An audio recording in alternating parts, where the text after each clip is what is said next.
استجواب الأطفال لمعرفة أسرار البيوت أو غيره من الأسرار تعتبر من أبشع السلوكيات اللي ممكن أولادنا يقابلوها. والأطفال يا حبايبي أبرياء، بيجاوبوا بكل صدق وبراءة. بس أنا بحس إن نوعية الناس اللي هي بتحاول تستجوب الطفل أو تعرف منه أي نوع من أنواع الأسرار، سواء ليها علاقة بالبيوت أو ليها علاقة بالطفل ذاته، بحس إن ده نوع من أنواع التطفل واقتحام للحياة بدون استئذان. يعني مثلا ممكن تلاقي واحد أو واحدة بتسأل ابنك أو بنتك: يا حبيبي، هو بابا بيعامل ماما ازاي؟ أو ماما ما جاتش معاكم المشوار الفلاني ليه؟ هو بابا عمل حاجة مع ماما؟ هو بينهم وبين بعض حاجة؟ هو ايه اللي حصل؟ فالطفل يا حبيبي بمنتهى البراءة والسذاجة ممكن لو حصل فعلا موقف في البيت يحكي بمنتهى البراءة. طب ليه؟ طب انت بتستجوبي الطفل ليه؟ او انت بتستجوب الطفل ليه؟ ما تسأل صاحب الشأن ذاته. او يجي واحد او واحدة يجي يقول لابنك اديني او بنتك، يعني اديني تفاصيل يومك من اول لما بيبتدي لغاية لما بينتهي. بتبدأ يومك ازاي وبينتهي ازاي؟ ليه؟ يعني سؤال زي ده هيفيد سيادتك او سيادتك في ايه؟ هل حضرتك او حضرتك هتحط له جدول مواعيد ليومه يعني مثلا؟ او تلاقي حد تاني بيسأل طفلك: انتوا بقى كعيلة بتحبوا بعض ولا بينكم وبين بعض مشاكل؟ طب انت بتميل اكتر لاهل مامتك ولا لاهل باباك؟ طب وبينكم وبين بعض مشاكل بين اهل مامتك اكتر ولا بين اهل باباك اكتر؟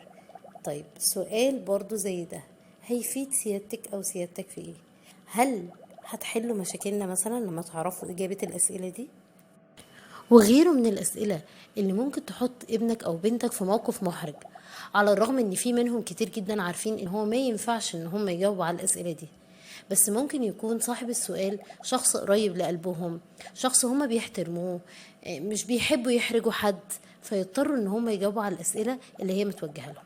وطبعا ده شيء مش صح، ولا منهم ولا من الشخص اللي بيسأله.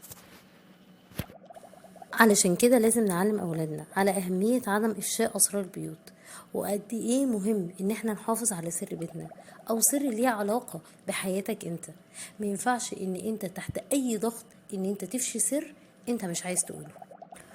ولو كان ابنك صغير اللي بيتعرض لضغط، علمه ان اي حد يسأله عن اي شيء له علاقة بالبيت او له علاقة بيه هو شخصيا وهو مش عايز يقول عليه، يقول لهم اسأل ماما او بابا، هما هيجاوبوك على اسئلتي. ولو كان الطفل دوت كبير وواعي بنوعية الاسئلة، خليه يسأل السؤال بسؤال للشخص اللي موجه له السؤال، عشان يتعلم ان هو بعد كده ما يسألش عن شيء ملهوش علاقة ان هو يعرف اجابته.